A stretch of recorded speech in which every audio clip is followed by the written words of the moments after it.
Hey coach, how was the Portland rain out there? Beautiful, mate. If it ain't raining, we ain't training.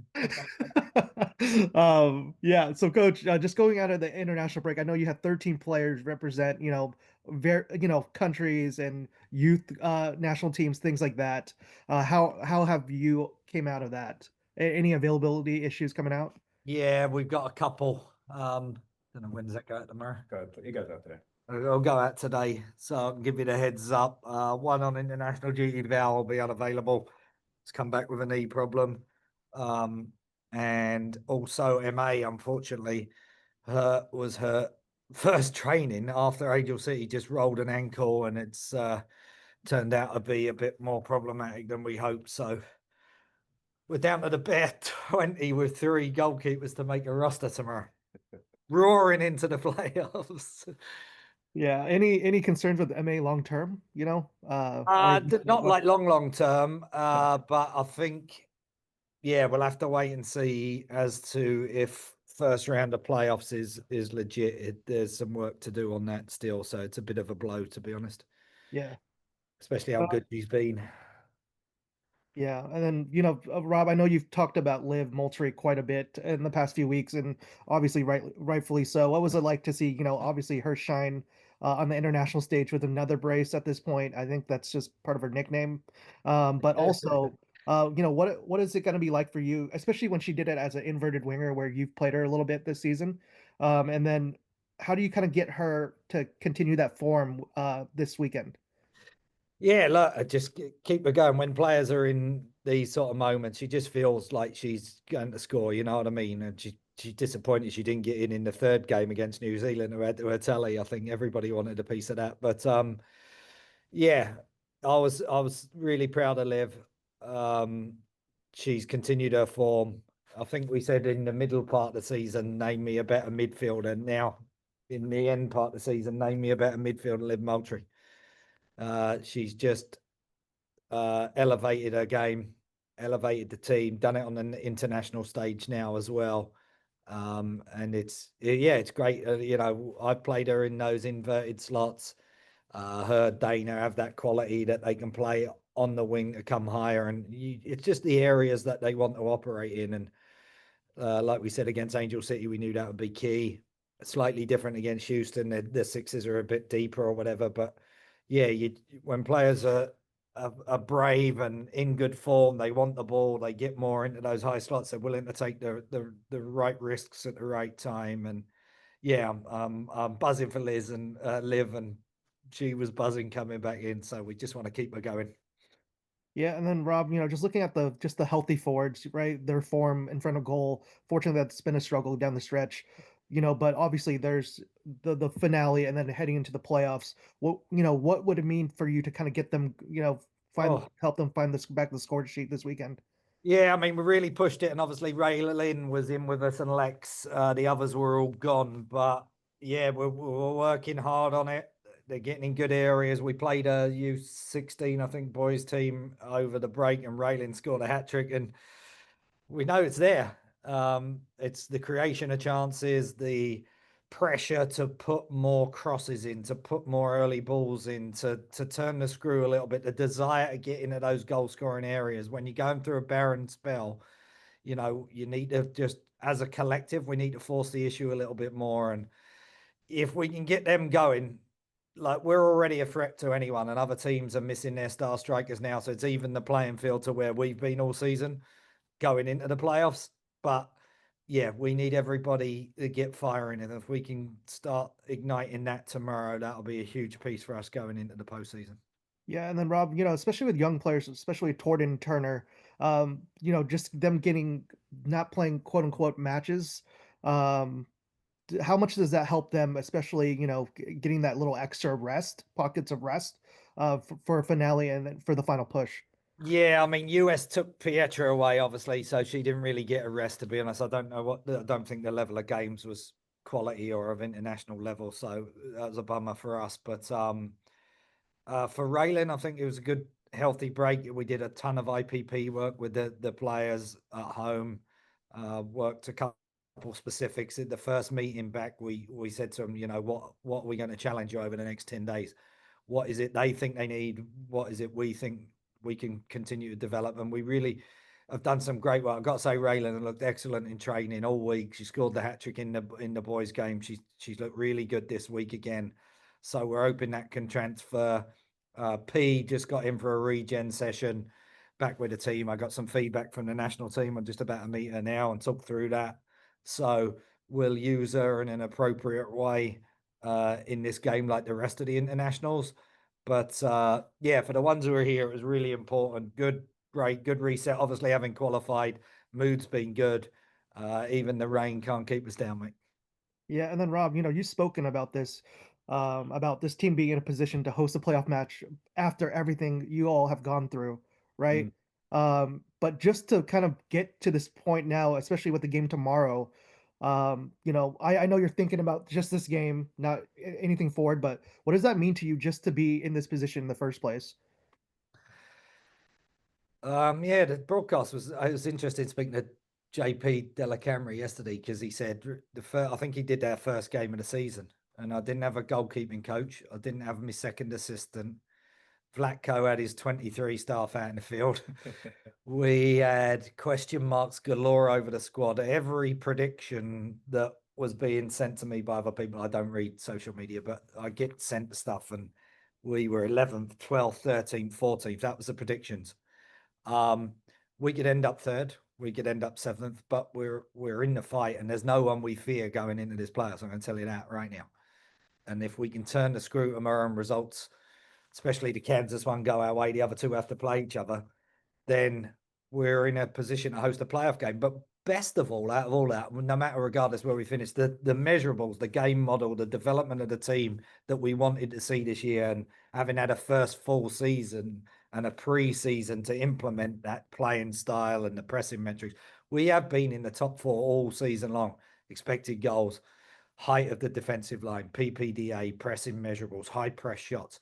So we're not there by chance. And actually, we've underpointed because we haven't been able to put the ball in the back of the net. And that was always going to be a problem when you lose a Weaver and Wilson, who have 35 goal contributions. So it's absolute credit. We said at the start of the year, we'll have to find a different way. We'll have to do it by committee. We've had to do it with set pieces. We've had to be that smothering pressing group to win the ball higher up in the field and give ourselves opportunities. I'm delighted with the players to be in this position. But they're hungry for more now, and we can feel it and we can sense it. The last three games, we didn't deserve to lose Orlando. We've been excellent, and we can beat anybody, and we're ready for that challenge, and we're relishing it. And if we can turn the screw and get a home game, there ain't nobody who wants to come to Providence Park in November. Yeah, and then the finale is the Houston Dash, who are very tricky. They have speed in so many different areas. How does the team manage to slow them down, especially when a team is playing for pride? Yeah, it's a free hit for them, and that's always a worry. And you could be on the beach. We used to call it on the golf course in the men's game. You'd be on the golf course, or you can be ready to go. And people are playing for contracts, not just in their own organization, but for other organizations, put themselves in the shop window if you're out of contract. So it makes it a difficult opponent. And really, the quality they're playing the second half of the season and the quality of their recruitment, like fair play for Andrews come over from Angel City. I think they've done a better recruitment job than a previous club. They really have done well, and Yaz and the forward pieces they have. So for us, Duke, it's about us. We've had today the only non-modified session with those 13 players away. They only had 5 on international break, one of which didn't play at all. So they've got a distinct advantage. They've had to train for it and prepare, and they've had better prep for this game. But we've got to go out and get after it. And it's Fan Appreciation Day, and we want to reward our fans because I looked at some of the attendances on the international scene, and I look at some of the attendances of other teams around the league, and they don't come close to us. So it's a privilege for our players to play in front of our fans every week, and it'll be a great occasion. And we want to reward them by hopefully getting them another game to come to this season at home at Providence Park. Yeah, and then Rob, one off pitch one is, did you and the team have any fun Halloween plans? If so, did you dress up at all? I did not. No Halloween plans. Terry came into town last night, so I managed to pick her up from the airport, which is nice.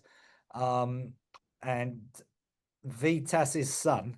I don't know if you've seen it. I posted it today, but I bought him a four-piece suit for his birthday. He just turned one last week, and Greta put it on and had the theme and dressed him up like me today. So that was proper good bands. Gustas wins Halloween, but I didn't do a lot.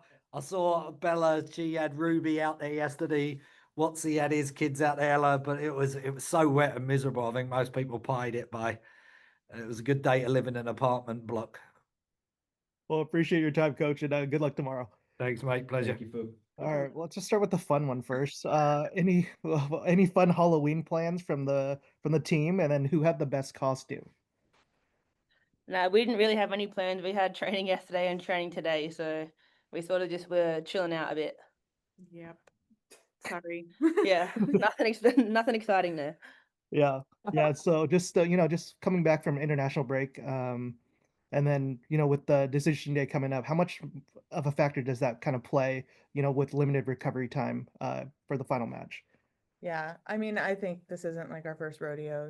We have a lot of international players, so I think like we've tried to come accustomed to, getting back in and coming back together and playing our style because, we go and we play different styles with our international teams. But like so far, it's looked good the past 2 days. And I know it's a short turnaround, but we've also kept this in mind and knew what we were going to be doing. So Yeah, then just coming off a clean sheet, how much more does that drive the back line moving forward? With the momentum.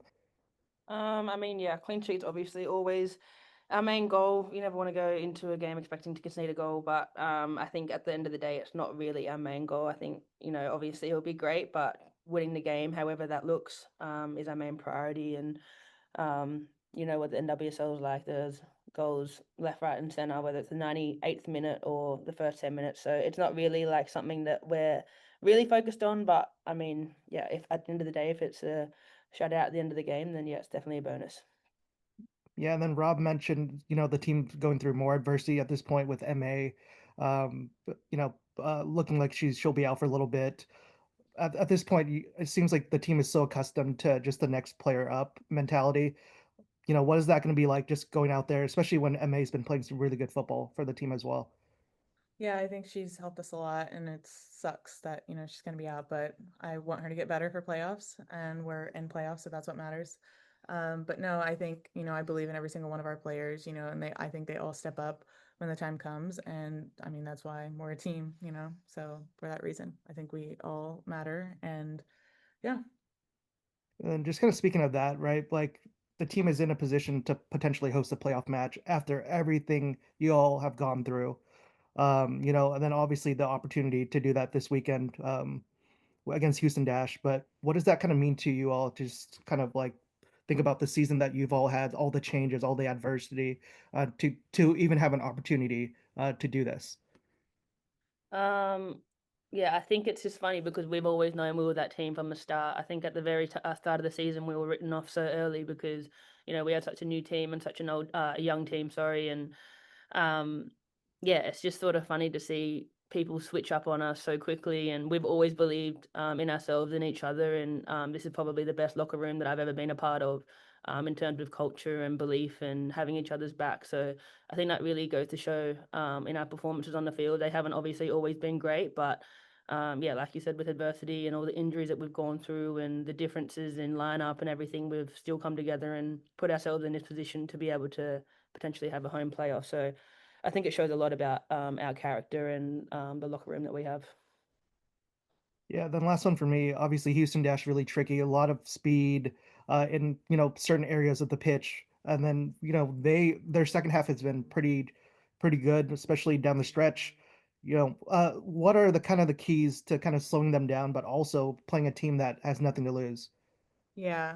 Um, you know, we are definitely approaching this game just like we would any other, and we know that Houston has nothing to lose. But yeah, so we know the talent that they have, and they have good 1v1 players and good in behind stretch runs and stuff like that. So as a back line, we're going to communicate with our midfielders and everything to close those lines, and we're going to be ready for those, situations so that we can deny them as much as possible. But I think that's our approach defending wise. And then obviously just we are a high pressing team. That's what we want to be. And so just doing it from the front line back. So Sweet. Appreciate y'all time and good luck tomorrow. Thank you. Appreciate you.